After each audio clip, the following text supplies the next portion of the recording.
A happy hello to all the viewers watching from the other end. I'm Miracle Lapang, your voice for today, to reveal yet another exciting episode on Career Guidance, a program by Doordarshan Kendra Shillong. When we speak about career guidance, we know that it's all about advice and information about career, especially to help the young mind decide on their dreams and to help them accomplish their dreams. In today's episode, we are here at Don Bosco Technical School, an institution that existed decades and it never fails to accomplish its vision. The vision of educating the young minds has led them to open up the doors for many youths by introducing different variety of courses. And to get an insight about the courses and how it's helping shape the youth today, we have with us Father Arcadius Puwein. He is a scholar. He completed his philosophy from Tamil Nadu, theology from Israel, BSc and MSc from St. Anthony's College, PhD from Assam Don Bosco University. He has been ordained as a priest of Salesian of Don Bosco in the year 2015 and currently the principal of Don Bosco Technical School, Shillong. Father, I'm honored to welcome you on today's episode of Career Guidance, and thank you so much for sparing your valuable time.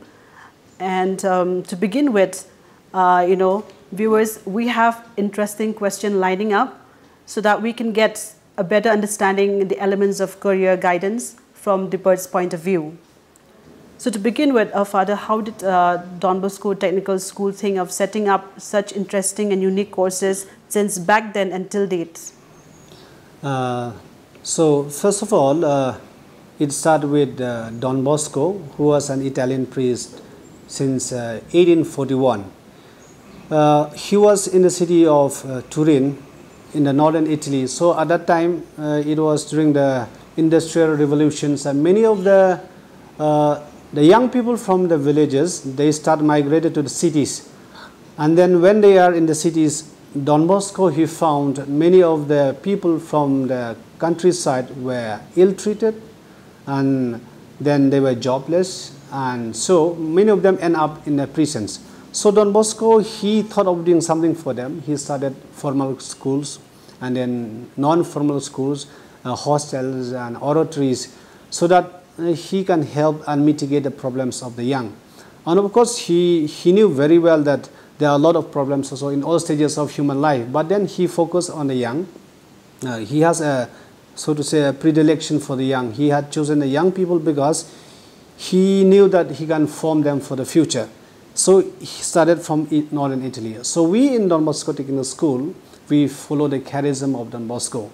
Of course, the things has changed rapidly, but the basic DNA of human problems of the young people remain the same.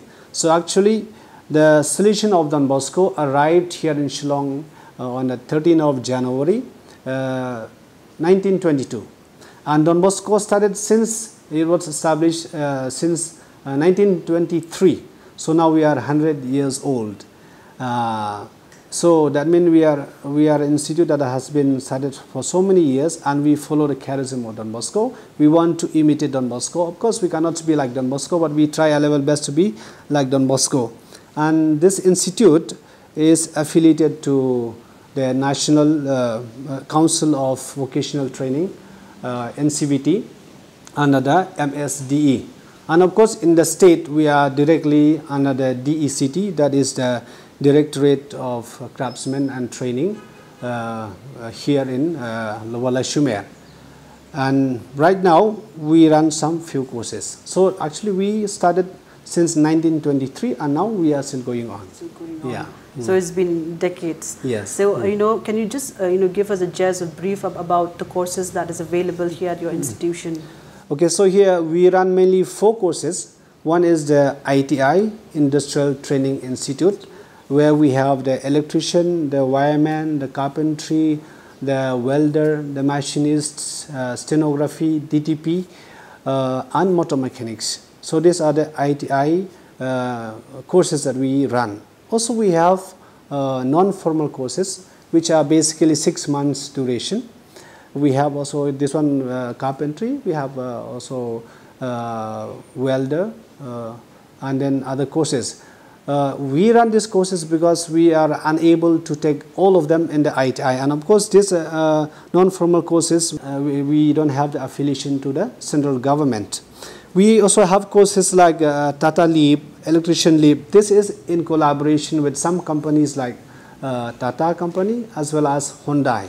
So some of these courses are also in collaboration with the other companies. The third one, we have short-term courses. The short-term courses we have numerous like solar lighting, fashion designer, beautician, and in fact we have almost 30 courses. Now we have almost 30 courses of this short-term courses. And then the fourth one we have the DP Tech courses. This is a free course that we offer to the young people. They are free. We have data entry operator, we have housekeeping, and we have CRM, that is customer relationship management. So these three courses are free for the students. Also we give them a free hostel. So these are the four main courses that we have. So when we talk about, say, non-formal courses, we have, short-term courses, is there any, any sort of certification or so that they can start up once they're done with their courses? Okay, so basically the ITI students, most of them, they are placed in different parts of the country, and most of them are here in Shillong. But regarding the support that we need to give them, so we try to approach different sources, but we are not unable to do so. We try to approach the KVIC, that is Khadi Village Industries. So we try to help them out how to start, and even from us we do give what they call a support. Like for example, for the welder, we told the students that, see, you work here for 6 months, and then we give you machines. Then they can go back home, or they can go somewhere else where they want to, and they take the machines and they start their own workshop. So there are some help from the community itself, from the Don Bosco Technical School, and also we try to approach different sources from the government.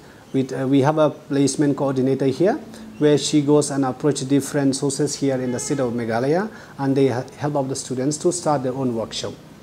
Okay, Father. So when you talk about, say, job placement, so is it like only for the toppers, or anyone you think who is qualified, or who is, you also look into the background aspect of a student?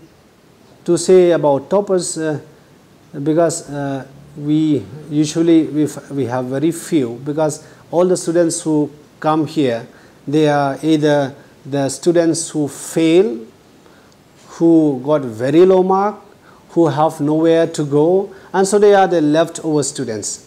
They have nowhere to go, and so they come here. Some of them class 8 pass, some of them class 10 pass, some of them class 12 pass. So majority of them who got very, very low mark. So, but the help and the support we give for everyone. Yes. And each year we do have a form of scholarship, 40 to 50 students, where we give them in a kind of a scholarship.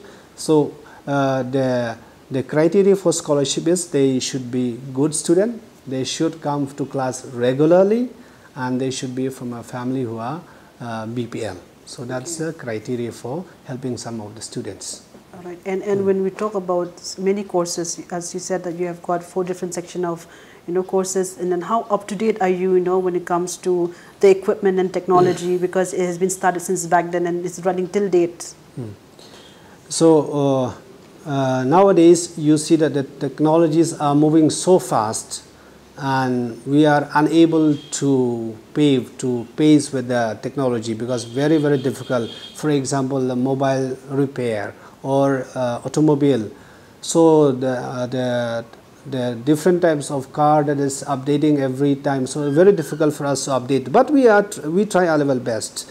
So right now recently we have installed in the welder the TIG and MIG, the TIG and MIG, that is recently we have installed, and as well as a plasma cutting. So these are some of the latest modern tools that we have installed in the welding section for the students, as well as for little small production by the students. Then we also have CNC machine in the carpentry, where if you want to design anything, we use the computer. We design through the computer format, and then it will print out through the CNC machine. Also we we are on the process. We have already ordered the tools for mobile repairing, like the OCE machine, then the tricolor microscope. A lot of them we have ordered, so that because we have to be up to date with the mobile repairing, because things has changed so fast. So that also we are on a process. Then fashion designer, which we have just started, and we have just bought all the latest machines that we have here. So that's a little step that we are trying to help the young people. And also for bakery. For bakery, because we realize that there are a lot of students, and even those who are not students, even parents, they come for, they come for training here. So there's no place at all. So we have decided to place a lot of tools and equipments for the bakery and specialized cake. Recently we have started a few courses, and we have upgraded, in fact, we have upgraded plumber, then CCTV technician and solar light. So we started these 3 courses because looking around, we really need this one. Plus there are a lot of people who come from the government, who are working with the government, who are working with the company. They want, they want to learn about plumbing, plumbing. So there are we have a lot of students who come for plumbing, and in fact, it is a 4-month course. Some of them, they even tell us, can you start for 1 month or 2 months? I said, no, it's not possible. So we have our 4-month course for plumbing, and we have an instructor. In fact, we have just inducted a new instructor who teaches one, and we have upgraded the plumber. So I feel one of the sectors that is very important is plumber and solar light, because with the environment, with the environmental problem that we are facing, solar light also is very, very important, And so these 2 new courses we have just started, and then we have spent a lot to upgrade this plumber and CCTV technicians, as well as for solar lights. And also, when I was coming across, your website, so I also came across that, you have a course on fast food. So that caught my attention. So why fast food, and what made it that, fast food made it to the course? Okay, fast food and some of those courses is because of this.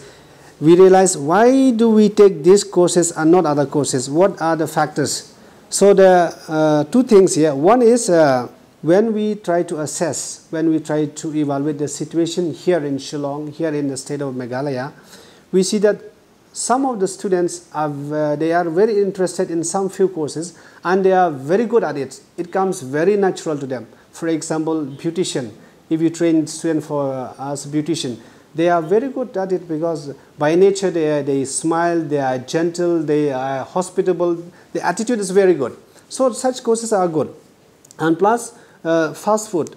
The second factor that we think that is good to have some courses is that because of 2 things. That is minimal expenditure and minimal qualification. So some like bakery, you need minimal qualification. Class 8 pass, class 10 pass is enough, as well as minimal expenditure. That means when they start their own shop, when they start their own workshop, they need just minimal amount of money to start. So that is why we look into courses like fast food, bakery, specialized cake, because we can give a little help for the students, and they can start up by themselves. They don't need huge expenditure. That's the reason. Okay. So that they can move ahead and fulfill the livelihood, and stability is there. All right.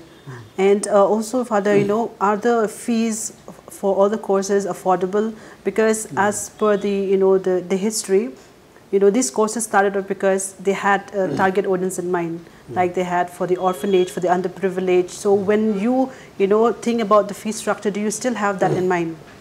Yes. So yeah, because Don Bosco himself, when he started the vocational training, he had in view to help the marginalized, the people who have moved from the rural areas to the cities. So our fees for the ITI, it is given by the central government, saying that you collect this amount of fees. Okay, there is an amount of fees that we collect. The fees that we collect from the students, especially for the ITI, are mainly for the tools. That is, we buy for them uniform, we buy for them all the tools. For example, motor mechanics, whatever they are using for the training, we bought for them. and when they finish the training, they take back with them. So to buy all these tools, to buy the uniform, to buy the what we call as overall, because when they work, they have to be in good condition. Or the welder, when they work, they need shield, they need proper equipment to protect themselves. So we charge fees on those. No? We charge fees on those, and we try our level best to charge minimally. And at the same time, those who cannot afford, we give them in terms of scholarship. But of course, not a lot. But as I said, 40 to 50 every year. Actually, we have this DP Tech where we give a free training without any payment. Okay, regarding the hostel too. Then another thing that we are doing, actually starting from this year, there are some people who come from the countryside, from the rural areas. They cannot afford. So what we are planning is, in the winter holidays, we call them here. We call them here during the holidays. We make them stay in the hostel. We provide them with the food, and then we'll not charge them anything.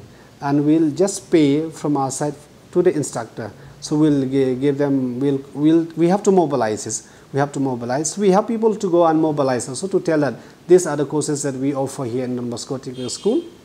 And then in the winter, we'll call them, we'll make them stay here, and then we'll give them free courses. So this is to offer an alternative means for those who cannot afford, because we charge fees for ITI students as well as for the short-term courses.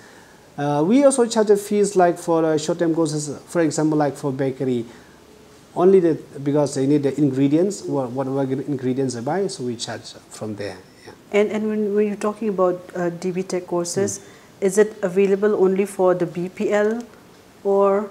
Yeah, so this courses is available only for the BPL, and since we collaborate with MUDA, so they should reside in and around Shillong only. They should have a certificate that they reside here in Shillong.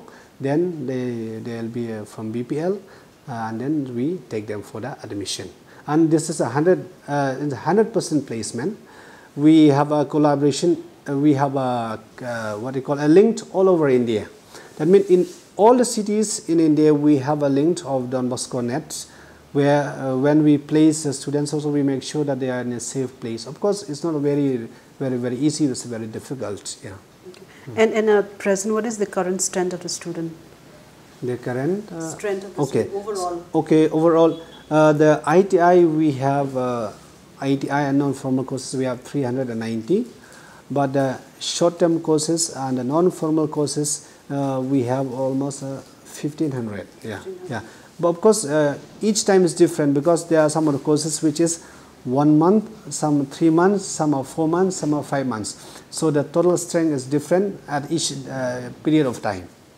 And Father, is there any future plan for you, so that you can start up or you can extend the institution outskirts of Shillong? Because you know that we have students all over. Say we have from Ribhoi district, from West. We also have, as you mentioned earlier, from Manipur. So is there any future plans that you're branching up? Yeah, so it is really difficult to do everything here in Shillong, and we have very less space. So right now we are already in the state of Meghalaya. We are in 3 places. One is called DP Tech in Nong Stoin, in a place called Pendeng Lawar, just a few meters from Nong Stoin town. So we have started there, and most of the courses also are running now, and now it's running on well, but not many courses, but we have started there. Also we have started in Jawai, a place called Bosco Panar. So that also, it has quite many years back we have started there. So these 2 places we have started here in the state of Meghalaya, and actually we are thinking also of studying in Ribhoi district later. Okay. And as you're dealing with the youths every day, what are the challenges that you face and the institution face while dealing with the students? So the challenges here, first of all, is the unwillingness of the students to go outside for placement. Though we are tied up with different companies, and they come here to get students, but not only the apprehension from the students as well as from the parents, that they have their own reason and that is authentic also. They have to be 100% sure that they are safe. So that's one difficulty. Then lack of industries and companies here in and around state of Meghalaya. So because all our courses are related to industries, so that's one of the challenges. And then another one is the collaboration and support from the different companies, because different companies they have called what they call CSR, that is company social responsibilities.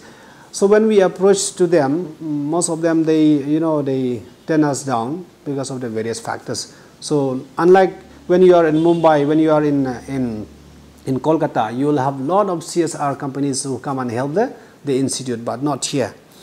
Then another one is see, the machines and tools and the daily things that we use are very costly, very costly, and then we do not get any help from anywhere, from any source, so it's very difficult for us to update.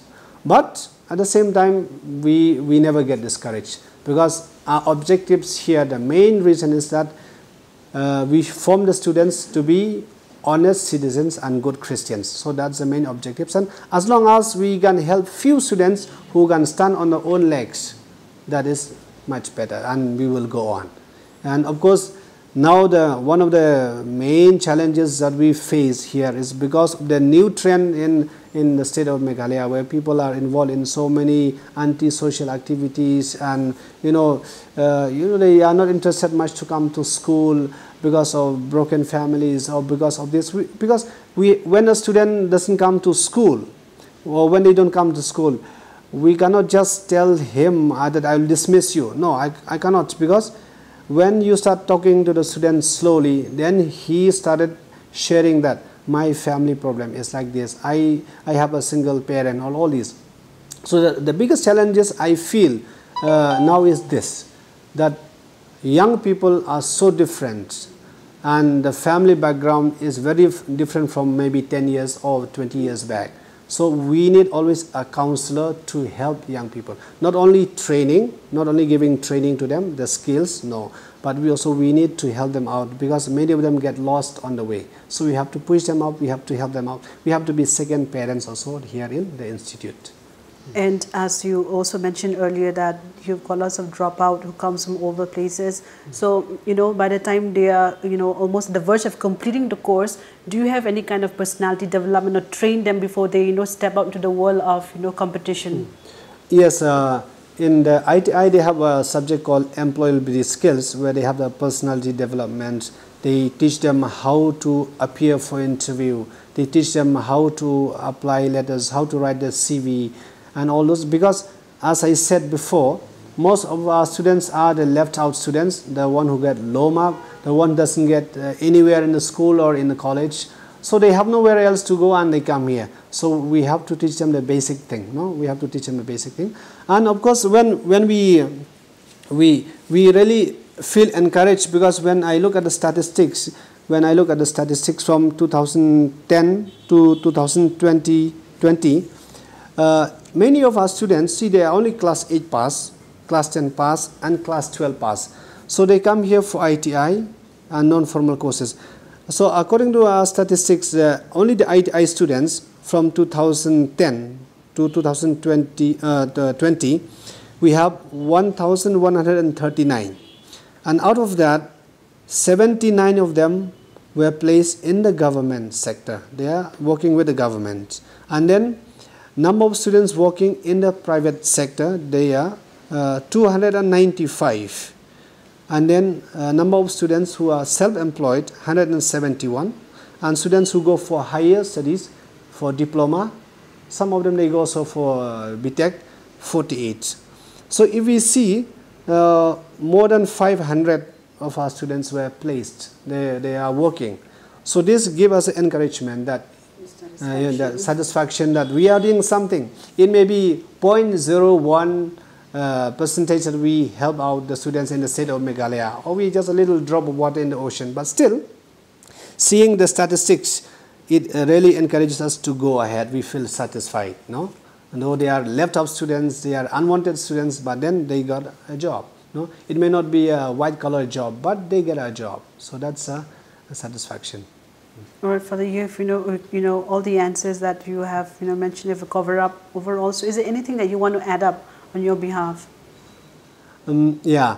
So one thing what I felt is most of the time we should encourage students, we should encourage people to take up vocational trades, vocational courses. Now why? Because these vocational trades, they are not only job seekers, they are job job oriented, they are job givers, no, they are job providers, they give job to others. One reason is this. Secondly, when they have their own job, when they have their own workshop, they feel contented, they feel happy, and they can do a lot of innovation because they are free, they are free to do that. And secondly, now with the NEP 2020, the National Education Policy 2020, they stress a lot on vocational courses, on vocational training. In fact, the NEP 2020, it says that every child has to learn one vocational trade and be exposed to other trades, to many other trades. And they also said that schools, colleges, they should start vocational training, and if not, they should associate and collaborate with the nearest ITI or polytechnics. So that's a good news for us. It's a good news for us, and it says clearly that there should be no hard separation between mainstream courses and the vocational training. So that is a good news for us. Before, what I see is that most of the students who come here, they are really the leftover students, so to say, the one who got very low marks. But slowly, when I look at the statistics, these 2 years, many of the students are BA pass. Some of them even MSc pass. They come for training, and some of them who had come here for internship, they also BTech, they are engineers who come here for little internship. So in that way, I feel that there is a change. There is a change, that vocational trades, vocational training is not a second class training, or it is not inferior to other mainstream. So that's a good news. I think we have to move ahead with that, and we should encourage students to take up vocational training as well. And why do you think is the main reason behind the people who are overqualified, like you've mentioned, for people who are degree pass or master pass, what makes them join vocational training? So some of them, when we call them, they said after they pass their master, after they pass a degree, they simply sit at home. They do nothing. Yeah, they do nothing. They simply sit at home. So why not join vocational courses so that they can start their own? Because they are already qualified. They know the techniques. They know how to go about. They know how to get the sources. So if they know the trades, then they can start their own job. So that's they want to be entrepreneur. Do you also have students, after joining the courses, who decide on dropping out the courses? Yes. In fact, when we, for the ITI students, every month we have attendance, the percentage. We have to take the percentage because we have to submit also to the DGT. So every course, either wireman or electrician or carpentry, there are drops out. Some of them were simply forced by the parents. Some of them because they have nothing else to do and they simply came here, and then after they got discouraged. So because some of them, they felt that coming for vocational training means only that you have to do 100% practical. It is not. Because when you come for electrician, when you come for welder or machinist or carpentry, you need basic maths. You need maths. You need basic science. So when they come here, they realize that it's not as easy as they think, they have to learn maths, they have to learn basic English and all. And so they realize that it is not easy after all. And so some of them, they drop out. We try to help them, but unless it comes from a parent, then it's difficult for us.